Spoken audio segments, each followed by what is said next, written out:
Jean Rochefort, the French actor who played a key role in one of the most cursed movie sagas in Hollywood history, has died aged 87.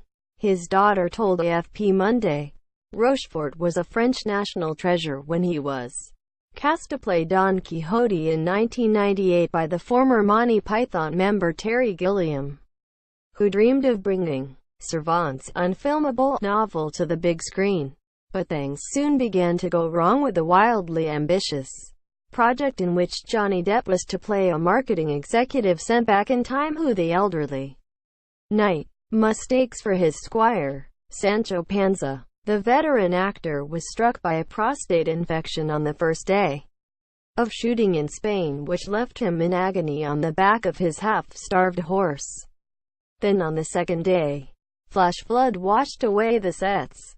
4 days later, the production collapsed when Rochefort had to be airlifted to hospital for surgery for a double hernia.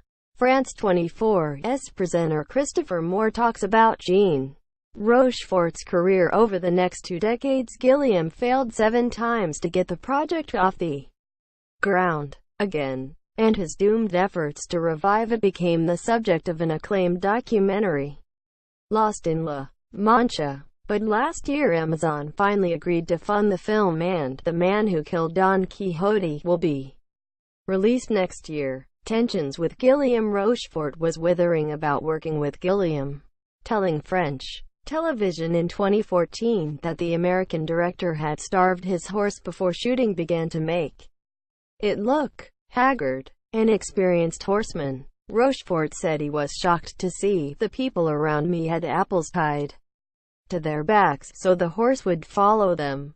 He said the horse died the day after he left the set. But that didn't stop Gilliam, who is in the final stages of editing the film, being effusive in his tributes to Rochefort. He was a great actor, brave and determined to continue shooting despite being in severe pain. Quote, he wrote on Facebook, his was the face and spirit of the night, of the mournful countenance. I imagined that, like Quixote, he was capable of living forever. Rochefort was a mainstay of the French film industry for more than half a century, appearing both in comedies, popular blockbusters as well as art films. He won 3 Césars, the French answer to the Oscars, the first for Bertrand Tavernier's 1975 film, Let Joy Reign Supreme, and another 3 years later for Le Crabe Tambour, Drummer Crab, a Lifetime's Achievement Award. Followed in 1999. Famous for his wit and self-deprecating humor, he later joked, I am part of French national heritage. There is Bayonne Ham, Philippe Noiret, Jean-Pierre, Marielle and me, in reference to 2 other well-known aging actors. Dinner with the Queen. Born in Paris to prosperous parents, Rochefort claimed to have had a deadly dull childhood in the western city of Nantes. Lord, I was bored as a child, he said. His movie breakthrough did not come till he was nearly 30. Roles in movies such as Angelique and La Masked Affair, The Iron Mask, followed, and director Yves Robert began casting him on a regular basis, starting with Le Grand Blond avec une chaussure noire, the tall blonde man with one black shoe.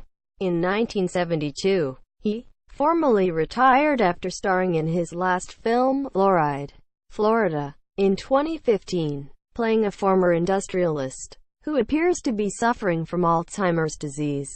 I do not want to make horror films, so I had better stop, he said. Rochefort had a passion for horses and owned a stud farm west of Paris. He was once invited by the French president to dine with Queen Elizabeth II, and accepted, thinking he would be one among hundreds. In fact, there were 8 guests, including former U.S. Secretary of State Henry Kissinger.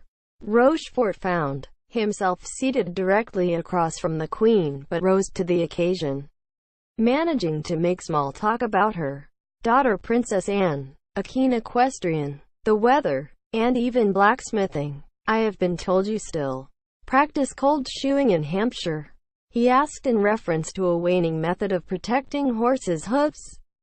No, less and less, the Queen replied. AFP, date created, the 9th of October 2017. Yeah.